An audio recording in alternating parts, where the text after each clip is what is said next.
It all began with a sentence I never imagined I would say out loud. Standing in the bright afternoon sunlight outside a quiet courthouse, with only a few hours left before everything I had spent years building would disappear forever, I looked at the only woman who hadn't walked away from me and admitted the desperate truth. I needed a wife by tomorrow.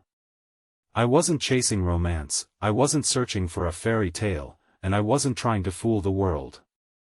I was trying to save the final promise I had made to the people who had believed in me when I had nothing. What happened after that single sentence changed 2 broken lives forever, proving that sometimes the greatest love stories begin with impossible conditions instead of perfect feelings. Before we continue this emotional journey, if you believe kindness, forgiveness, hope, and second chances can change lives, please like this video, leave a comment, share it with someone who needs encouragement today, and subscribe to our channel so our community can continue sharing stories that remind us humanity is still alive. My name is Graham Mercer, and until that unforgettable afternoon, I believed life rewarded hard work more than anything else. I had spent nearly 15 years rebuilding an abandoned woodworking company that my late grandfather had founded. The factory had once employed hundreds of families before financial hardship forced it toward bankruptcy. When everyone else saw an old warehouse filled with outdated machines, I saw the dreams of generations who had depended on those paychecks. I worked endless mornings and afternoons restoring the business piece by piece, refusing every opportunity to sell it to large corporations that only wanted the valuable land beneath the building. I believed loyalty mattered. I believed promises mattered. Then everything collapsed because of one unexpected condition hidden inside my grandfather's final legal agreement. The company could only remain under family ownership if I was legally married before my 35th birthday. My grandfather had written the condition after watching our family become divided by greed. He believed a stable family would protect the business better than one lonely man chasing success. At the time, the condition had seemed almost humorous because I had been engaged. I thought marriage would happen naturally. Instead, my fiancée left 6 months before our wedding after deciding she preferred a life of luxury offered by someone else. I respected her decision, but I never imagined that heartbreak would eventually threaten the future of hundreds of employees. My birthday was less than 24 hours away. Every lawyer confirmed the same reality. Without a legal marriage, ownership would automatically transfer to distant relatives who had already negotiated a sale with investors planning to demolish the factory. Nearly 300 workers would lose their jobs within weeks. That afternoon, after exhausting every possible solution, I walked into a small community library where I often escaped during difficult days. I wasn't looking for answers anymore. I simply wanted a quiet place to think before accepting defeat. That was where I saw Eliza Rowan again. She wasn't a stranger. For nearly a year, I had noticed her volunteering at the library every Tuesday afternoon, helping children discover books and assisting elderly visitors with reading forms they struggled to understand. She carried herself with quiet confidence, never seeking attention despite always being the first to help anyone who needed it. I knew almost nothing about her except that kindness seemed as natural to her as breathing. She noticed the exhaustion on my face before I spoke. When she gently asked whether everything was all right, the truth escaped before I could stop it. I admitted that I needed a wife by tomorrow. Instead of laughing or walking away, she looked at me with surprising calmness.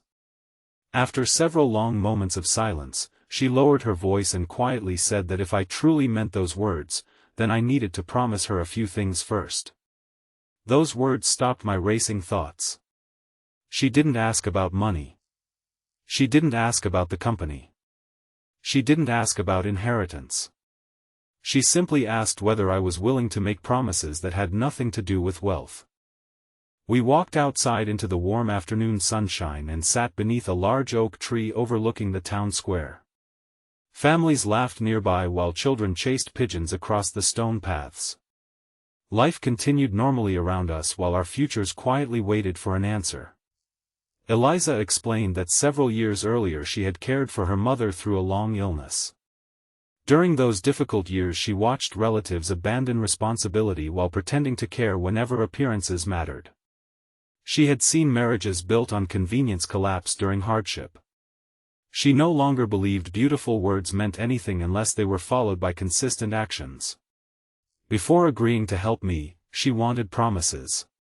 She wanted a home where honesty would never be sacrificed to avoid uncomfortable conversations. She wanted respect even during disagreements. She wanted both of us to remain kind when life became stressful instead of allowing frustration to become cruelty. She wanted us to protect each other's dignity in public and private. Most importantly, she wanted a marriage that would never become a prison. If genuine love never grew between us, she wanted the freedom for both of us to choose happiness honestly rather than living behind appearances. Listening to her speak, I realized those weren't impossible conditions. They were the foundation every real marriage deserved. I promised every one of them without hesitation because they reflected the values my grandfather had spent his life teaching me. The following afternoon, beneath bright blue skies streaming through courthouse windows, we became husband and wife in the simplest ceremony imaginable. A retired teacher and an elderly librarian served as witnesses. There were no grand celebrations, expensive decorations, or dramatic speeches. Only two people choosing trust before certainty. The legal documents protected the company. But they could never guarantee happiness. The weeks that followed were awkward yet strangely peaceful. We remained respectful roommates learning each other's habits. Eliza filled our quiet home with fresh flowers gathered during morning walks. I discovered she loved restoring old furniture almost as much as I loved building it.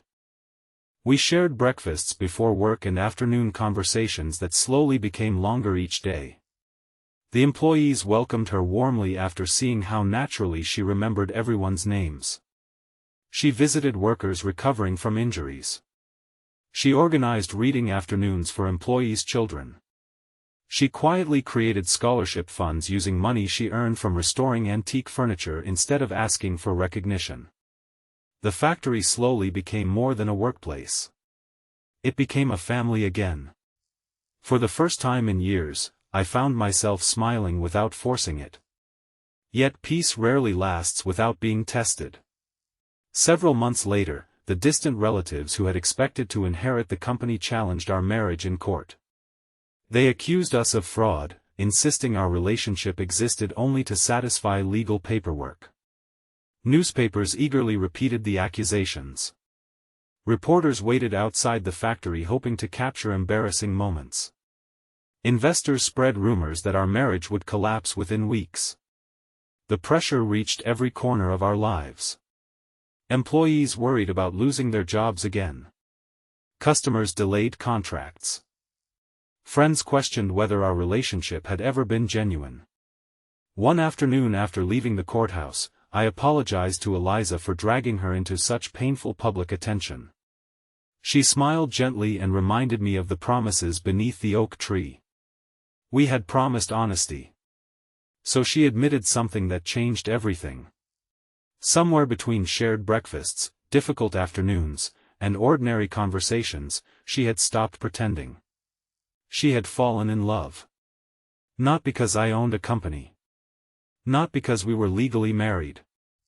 She loved the man who still believed strangers deserved kindness even after life disappointed him. She loved the man who remembered every employee's children's birthdays. She loved the man who apologized whenever he made mistakes. Hearing those words felt nothing like the dramatic romances described in novels. It felt real. Because I realized I loved her for equally ordinary reasons. I loved the way she made lonely places feel welcoming. I loved her patience. I loved her quiet strength. Most of all, I loved that she had asked for promises instead of possessions. When the final court hearing arrived, everything depended upon proving our marriage represented genuine commitment rather than legal convenience. Instead of delivering complicated legal arguments, our attorney invited several factory employees to speak voluntarily. One by one they described what had changed after Eliza entered their lives. A widowed machinist spoke about the afternoons she spent reading to his grandchildren. A young apprentice described how she secretly paid for his vocational exams after learning he could not afford them. A maintenance supervisor explained how she visited his recovering wife every weekend with homemade meals. None of those acts had been planned to impress a courtroom. Most had never been publicly mentioned until that day. The judge listened quietly. By the afternoon's end, the ruling arrived. The marriage was legitimate. The company remained protected. The legal battle ended forever. When we stepped outside into the warm sunlight, nearly every factory employee had gathered across the courthouse steps. No one cheered because of money. They celebrated because hope had survived. Months turned into years. The company expanded while refusing to abandon its values. New workshops trained young craftsmen who struggled to find opportunities elsewhere. Retired workers mentored new generations. Families flourished because someone had once chosen compassion over convenience. The oak tree where impossible promises had begun became our favorite afternoon destination. Every anniversary we returned with simple sandwiches, laughed about how unusual our beginning had been, and remembered that the strongest relationships are rarely built by perfect timing. They are built by daily choices to keep promises long after emotions rise and fall. Eventually, children filled our home with laughter. Whenever they asked how their parents first met, we smiled because the story never sounded believable.